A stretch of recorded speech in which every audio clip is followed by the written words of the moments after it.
Bonjour à tous, j'espère que tout va pour le mieux puisque les mesures de continuité pédagogique se poursuivent jusqu'au 1er juin. Une petite vidéo pour répondre à vos interrogations. Je vous propose dans un premier temps de répondre à une seule question, courte mais très pertinente, c'est celle de Farida. Elle nous dit « Pouvez-vous nous en dire plus sur le traité de Maastricht ?» En guise de prélude, gardons à l'esprit que Susanna et Hakim derrière leur téléphone doivent déjà se moquer de mon accent. Effectivement, je sais qu'on ne dit pas le traité de Maastricht, on dit bien sûr le traité de Maastricht. Maastricht. Permettez-moi aujourd'hui d'utiliser la prononciation Maastricht. De quoi s'agit-il? Le traité de Maastricht est signé en février 1992 par les membres de la CEE, la Communauté économique européenne. À l'époque, il y avait 12 membres. Ce sont donc les 12 ministres des Affaires étrangères qui vont signer cet accord qui rentrera en vigueur en 1993. C'est un traité qui va donner un nouvel élan à l'Union européenne et qui repose sur 3 piliers. Le premier pilier, c'est l'instauration de l'Union européenne, qui n'existait pas. Ce nom n'existait pas avant 1992. L'Union européenne va donc apporter une citoyenneté aux Européens. Ils peuvent donc circuler librement dans l'espace européen. De même, à titre d'exemple, les citoyens européens, à partir du traité de Maastricht, peuvent déposer devant le Parlement européen une pétition. D'autre part, le traité de Maastricht va être un des fondements de la monnaie unique, l'euro. Il s'agit de la monnaie unique de l'espace européen. Sa mise en application va recourir à 3 phases qui débouchera en 2002 sur la circulation de la monnaie que vous connaissez. Le deuxième pilier, c'est ce que l'on appelle la PESC, la politique étrangère et de sécurité commune. C'est le fait que les pays européens, les 12 membres de l'époque, peuvent avoir des actions à l'étranger, des actions de sécurité communes, mais s'il y a une décision prise à l'unanimité. Et vous en conviendrez, prendre une décision à l'unanimité à 12, ce n'est pas facile. À 27, c'est encore plus compliqué. Voilà pourquoi la PESC va être aménagée pendant le traité de Lisbonne en 2009, mais ce n'est pas au programme, ne vous inquiétez pas. Troisième pilier, il s'agit d'un pilier inhérent aux affaires internes et judiciaires. Il s'agit du fait que les 12 membres de la communauté européenne vont avoir une politique judiciaire commune. C'est notamment la création de ce que vous avez peut-être entendu dans le film, Europol, qui est, disons, l'office européen judiciaire. De même, il y aura des politiques communes, des politiques policières, notamment en ce qui concerne la politique contre l'immigration irrégulière. Vous le savez, le traité européen dit traité de Maastricht va être ratifié par les 12 membres de l'époque, mais 2, le Danemark et la France, vont ratifier ce traité par référendum. Et, vous le savez, le débat autour du traité de Maastricht va être vif en France. Et si vous voulez savoir quels étaient à l'époque les arguments pour et les arguments contre, je vous encourage à retrouver l'étude de cas que nous avions faite ensemble.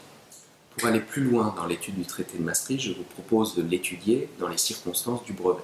Nous allons voir ensemble un document et je vous propose de nous retrouver après et nous allons traiter ensemble des questions type brevet.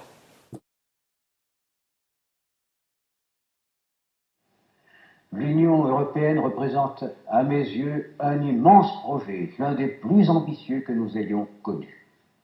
Elle réunit de grandes, de vieilles nations qui se sont longtemps combattues jusqu'au jour où elles ont compris qu'elles sacrifiaient en vain leurs enfants et donc leur espoir. Elle rend toute guerre impossible entre ceux qui la constituent. Comment ne pas songer à cela au moment où se réveillent à l'est de l'Europe tant de rivalités sanglantes, de haines ancestrales. D'un côté, l'Europe qui s'unit, de l'autre, celle qui se déchire dans d'atroces convulsions.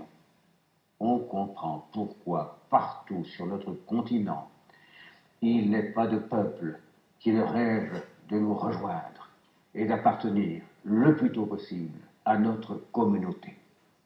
Laissons maintenant la démocratie s'exprimer.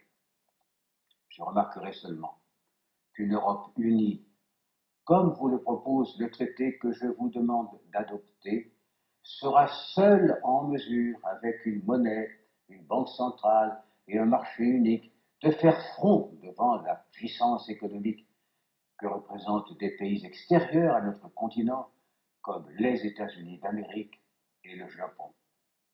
De plus, se développera, avec le temps, dans tous les peuples de la communauté, le sentiment d'être citoyens de l'Europe, comme ils sont déjà citoyens de leur propre patrie.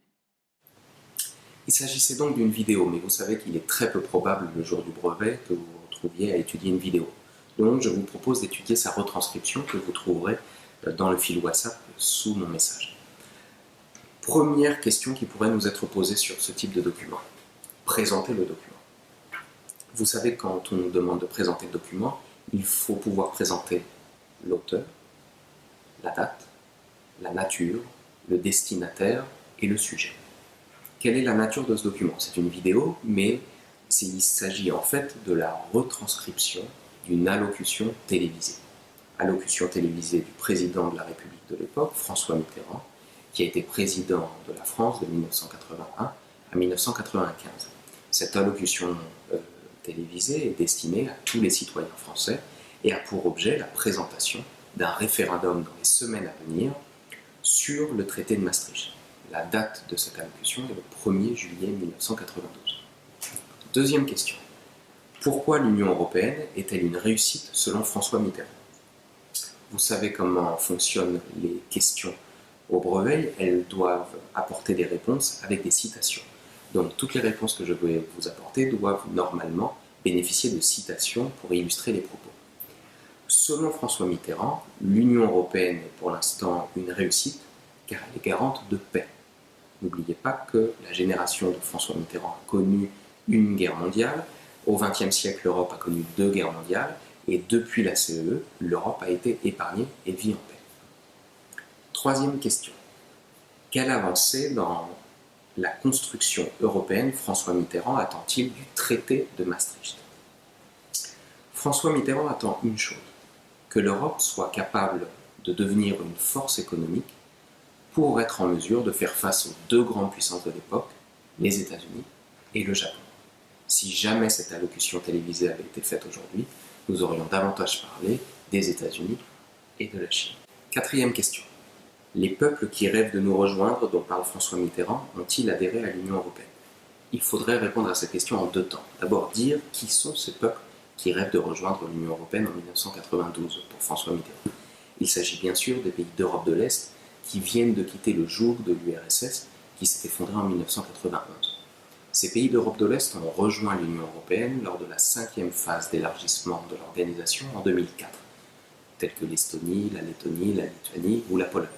Néanmoins, tous les pays d'Europe de l'Est n'ont pas rejoint l'Union européenne, il faudrait le dire dans votre question, dans votre réponse, pardonnez-moi.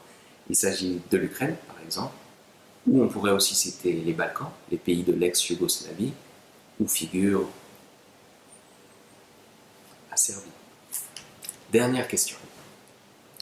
À l'aide du document et de vos connaissances, rédigez un texte structuré expliquant les objectifs et les réalisations de la construction européenne.